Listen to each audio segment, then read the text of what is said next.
আমি আপনার সামনে তিনটে ঘটনার কথা রাখবো এবং প্রত্যেকটা ঘটনা শুনেই আপনার মনে হবে এক সে বাড়কে এক।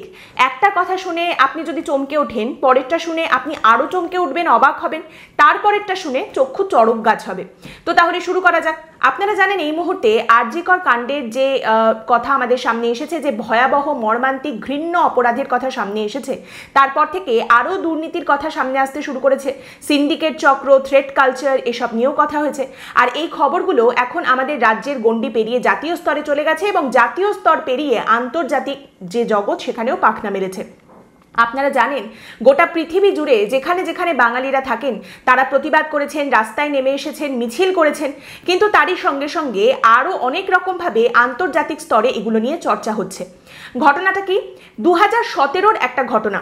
ডক্টর সন্দীপ ঘোষ, মহান ডক্টর সন্দীপ ঘোষ, তিনি গিয়েছিলেন হংকংয়ে আমাদের রাজ্য এবং দেশের প্রতিনিধিত্ব করতে। সরকারের টাকায় ড্যাং ড্যাং করে নাচতে নাচতে তিনি হংকং গিয়েছিলেন এবং বলা হচ্ছে a 45-year-old Indian government doctor taking part in a clinical attachment programme in Hong Kong.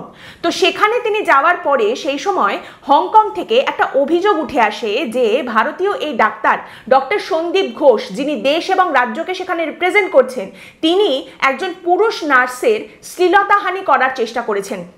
সেই পুরুষ নার্সটি অভিযোগ করে যে তাকে ইনঅ্যাপ্রোপ্রিয়েটভাবে ছোঁয়ার চেষ্টা করেছে সন্দীপ ঘোষ, তার শরীরে হাত দেওয়ার চেষ্টা করেছে, অশ্লীল ইঙ্গিত করেছে এবং তার শ্লীলতাহানি করার চেষ্টা করা হয়েছে। ডক্টর সন্দীপ ঘোষের সেই সময় বক্তব্য ছিল না না, তিনি এই কাজ একেবারেই করতে চাননি, তার কোনো খারাপ ইন্টেনশন ছিল না।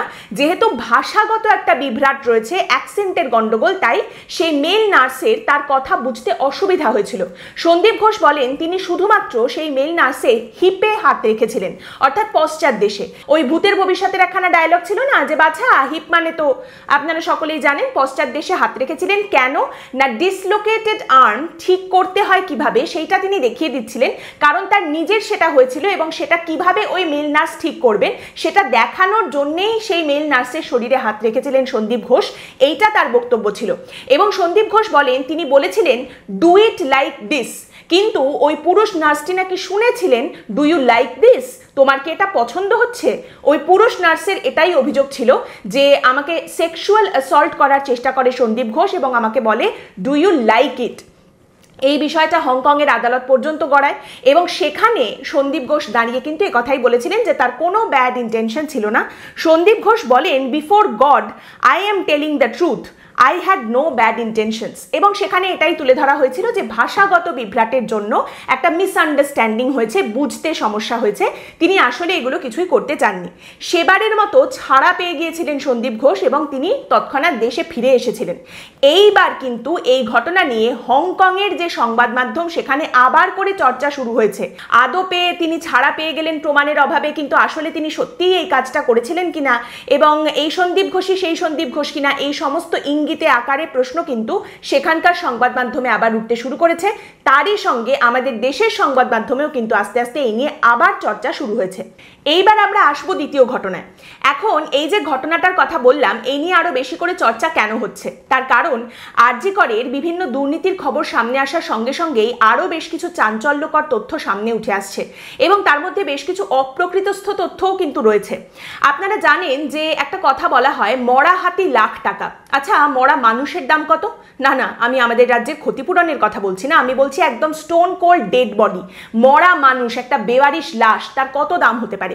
আপনারা জানেন আমাদের এই দেশের যে বিভিন্ন মেডিকেল ইনস্টিটিউশনগুলো রয়েছে সেখানে চিকিৎসক পড়ুয়া যে পড়াশোনা করবেন তাদের কঙ্কাল দরকার হয়। এই কঙ্কালের যোগানটা অত্যন্ত দুষ্কর, পাওয়াটা খুব কঠিন।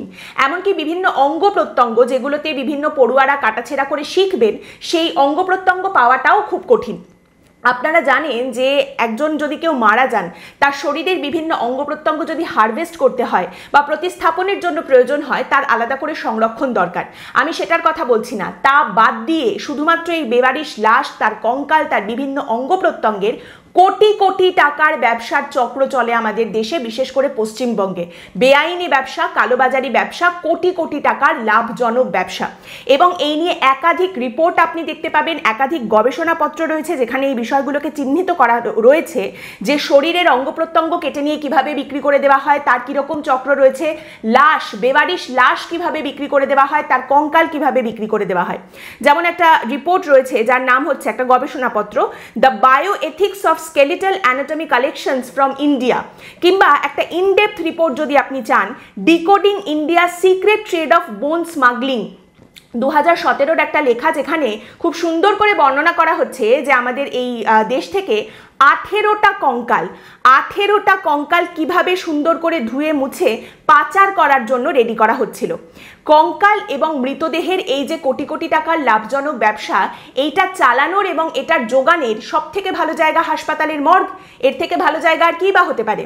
আর এর পরে এই সংক্রান্ত যে খবরটা উঠে এসেছে সেটা আরো দানবিক এবং আরো অপ্রকৃতস্থ, যেখানে একটি প্রতিবেদন বলছে আরজিকর কাণ্ডে ধৃত সিভিক ভলেন্টিয়ার ওই মেডিকেল কলেজের মর্গে অবাধ যাতায়াত করত। শুধুমাত্র ওই সিভিক ভলেন্টিয়ার নন, ওই হাসপাতালে বছরের পর বছর দুর্নীতির যে সিন্ডিকেট গড়ে উঠেছিল তার চাইয়েরা, তার মাথারা, তারাও কিন্তু, তাদের মধ্যেও কয়েকজন রাত বাড়লেই নিত্য আনাগোনা করতো ওই মর্গে। কিন্তু রাতে তো ময়না তদন্ত হয় না, তাহলে মর্গ খোলা থাকতো কিভাবে? আর একজন সিভিক ভলেন্টিয়ার এবং হাসপাতালের কিছু কর্মীর কি কাজ থাকতে পারে সেখানে? এইখানেই একটা সন্দেহের কথা উঠে আসে। কেন না, যাকে গ্রেপ্তার করা হয়েছে, যে সিভিক ভলেন্টিয়ারকে, তার মোবাইল থেকে এমন কিছু ভিডিও উদ্ধার হয়েছে যা ওই মেডিকেল কলেজের মর্গের ভিতরের, যেখানে মরদেহের সঙ্গে ধৃতের সহবাসের ছবি মিলেছে। সন্দেহ এইখানেই, নিছকই কি নেক্রোফিলিয়ায় আক্রান্ত হওয়ার কারণে এমন কাণ্ড ঘটিয়ে তা মোবাইলে বন্দি করে রাখতেন ধৃত, না এর পেছনে রয়েছে পর্নোগ্রাফির কোনো চক্র? নেক্রোফিলিয়া, মৃতদেহের সঙ্গে যৌন সম্পর্ক স্থাপন করা, এবং এটাকে একটা মানসিক ব্যাধি বলা হয়। এবং এই ঘটনাটার কথা শুনে আপনি যদি চমকে গিয়ে থাকেন, তাহলে আপনাকে আরজিকর হাসপাতালের ইতিহাসটা একটু মনে করিয়ে দিই। মনে করুন, এবং অনেকেই হয়তো ভুলে গেছেন, আমি আরেকবার ধরিয়ে দিচ্ছি। এবং এই খবর সামনে আসার পরে দেখবেন যে এটা খুব নতুন কোনো অভিযোগ নয়, নতুন কোনো চক্রও নয়। 2001-এর একটা রিপোর্ট আমি আপনাদের সামনে তুলে ধরছি। 2001, সেই সময় একটি রিপোর্টের শিরোনাম হচ্ছে Porn ring behind students' murder at Arjikar Medical College in Kolkata. Soumitra Biswas was found hanging in his hostel room on August 25. The police closed the case as suicide after a perfunctory inquiry, only to reopen it towards the end of October following complaints of foul play by the deceased parents. অর্থাৎ বুঝতে পারছেন, সৌমিত্র বিশ্বাস নামে একজন ছাত্র, তার ঝুলন্ত দেহ আবিষ্কার করা গিয়েছিল এই আরজিকর হাসপাতালের হস্টেল থেকে অগস্ট মাসের 25 তারিখ। পুলিশ সেখানে তদন্ত শুরু করে, আমাদের রাজ্যের পুলিশ, এবং ওপর একটা তদন্ত করে তারা প্রথমে সুইসাইড কেস বলে কেসটাকে ক্লোজ করে দেয়। এরপর অক্টোবর মাসে কেসটা আবার রিওপেন হয়, যখন এই মৃতের পরিবারের তরফ থেকে অভিযোগ করা হয় যে এই মৃত্যুর পেছনে ফাউল প্লে রয়েছে, এইখানে কিছু না কিছু একটা গন্ডগোল রয়েছে। এরপরে এই রিপোর্টটায় যে কথাগুলো বলা হচ্ছে সেগুলো শকিং, একবার শুনুন।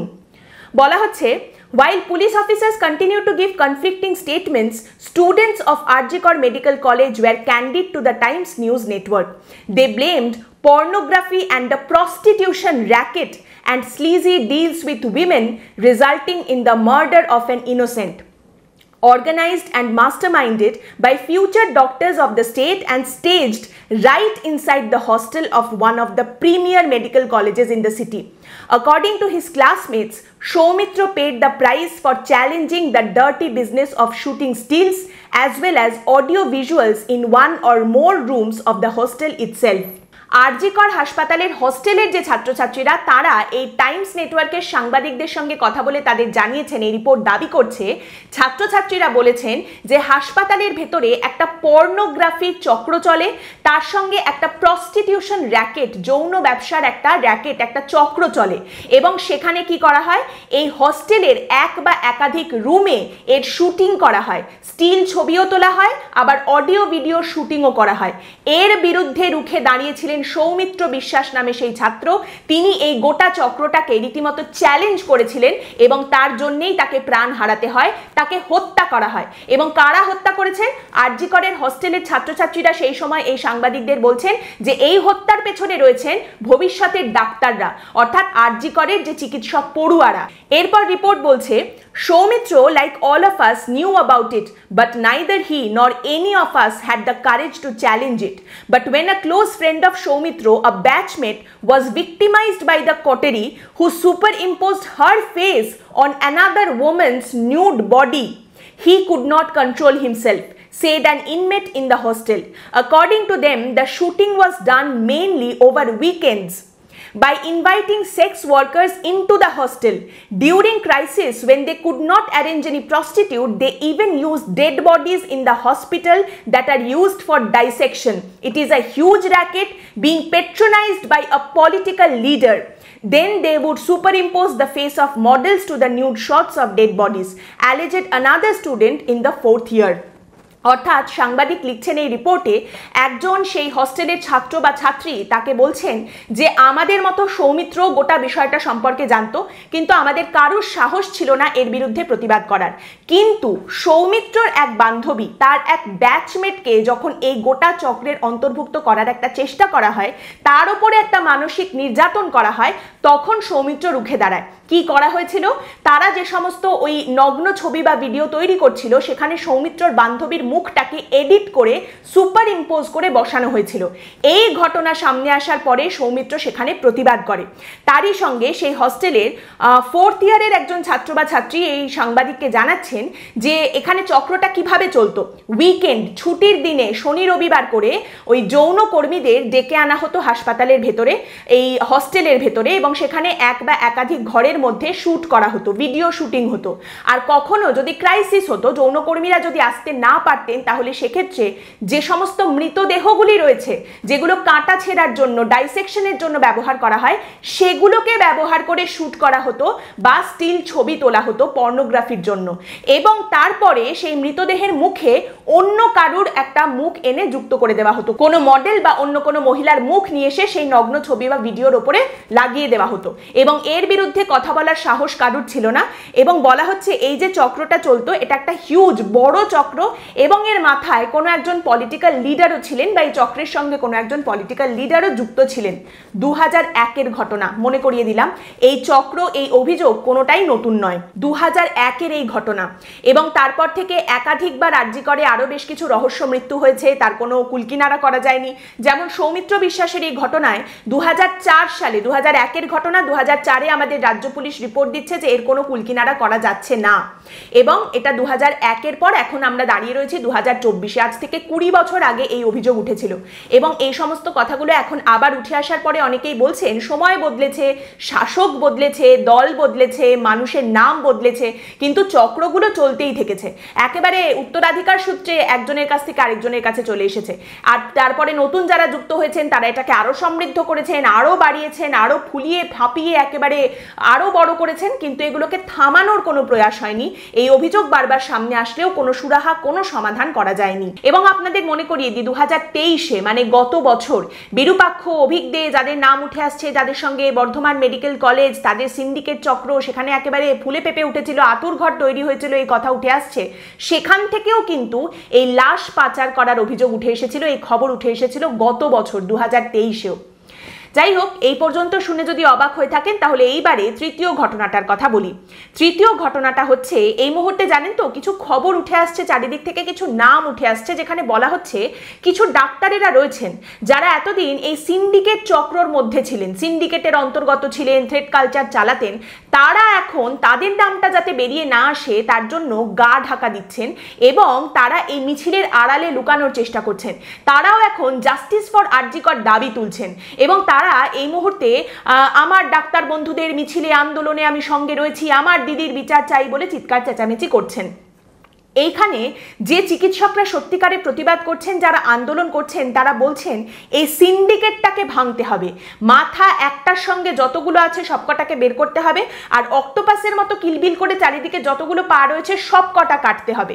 এবং সেইখানে এই সিন্ডিকেটের সঙ্গে এতদিন প্রত্যক্ষ বা পরোক্ষভাবে যারা জড়িয়ে থেকেছেন, সিন্ডিকেটের হাত শক্ত করেছেন, সেখানে নানা রকম অপরাধমূলক কাজের সঙ্গে জড়িয়ে থেকেছেন, তারা এখন এই মিছিলের আড়ালে লুকানোর চেষ্টা করছেন। তাদের নাম যদি কোনোভাবে টুক করে বেরিয়ে আসছে তাহলে প্রথমেই এফআইআর করে দেবো বলে তারা হুমকি দিচ্ছেন। তার সঙ্গে সঙ্গে দেদার নিজেদের গলায় গলায় ছবি মুছে চলেছেন, প্রোফাইল উড়িয়ে দিচ্ছেন, কত রকম চেষ্টাই না তারা করছেন যাতে তাদের নামটা কিছুতেই সামনে না আসে। আগে অভয়ার বিচার দিন, আরে আমি ওদের মতো অত খারাপ নই, আমি তো এসব কবেই ছেড়ে দিয়েছি, এসব কথা বলে তারা এখন কলম ঘোরাচ্ছেন। এমনকি মূল অভিযুক্ত হিসেবে যে 3 জনের নাম বর্তমানে উঠে এসেছে, তাদের পরিবারের লোকজন পর্যন্ত এতদিন সুযোগ সুবিধা ভোগ করার পর এখন মেন লাইন ছেড়ে কর্ড লাইনে চলে গেছেন, কর্ড লাইনে ঘুরতে শুরু করেছেন। এইটা কিন্তু খুব খারাপ। এতদিন যাদের সঙ্গে থাকলেন, যাদের জন্য করে খেলেন, যাদের জন্য পুলিশের হাত থেকে বাঁচলেন, তাদেরকেই এখন ভুলে যাচ্ছেন, তাদের থেকে এখন দূরে সরে যাচ্ছেন, বলছেন এদের সঙ্গে আমার কোনো সম্পর্ক নেই। এটা কি ধরনের বেইমানি বলুন তো? মানবিকতা বলে কি কিছু নেই নাকি?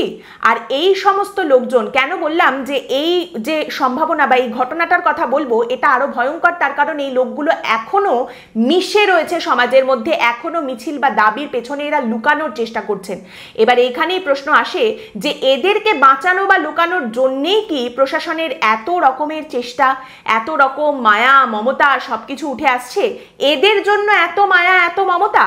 নিঃশর্ত আলোচনার পেছনে যে এইরকম নিঃস্বার্থ ভালোবাসা কাজ করছে, আপনি কি একবারও বুঝতে পেরেছিলেন? আজকের পর্ব এখানেই শেষ করছি। আপনাদের মতামত অবশ্যই জানাবেন কমেন্ট করে। পরের দিন আবার দেখা হবে অন্য একটি বিষয় নিয়ে আলোচনায়, হঠাৎ যদি উঠলো কথায়। ভালো থাকবেন।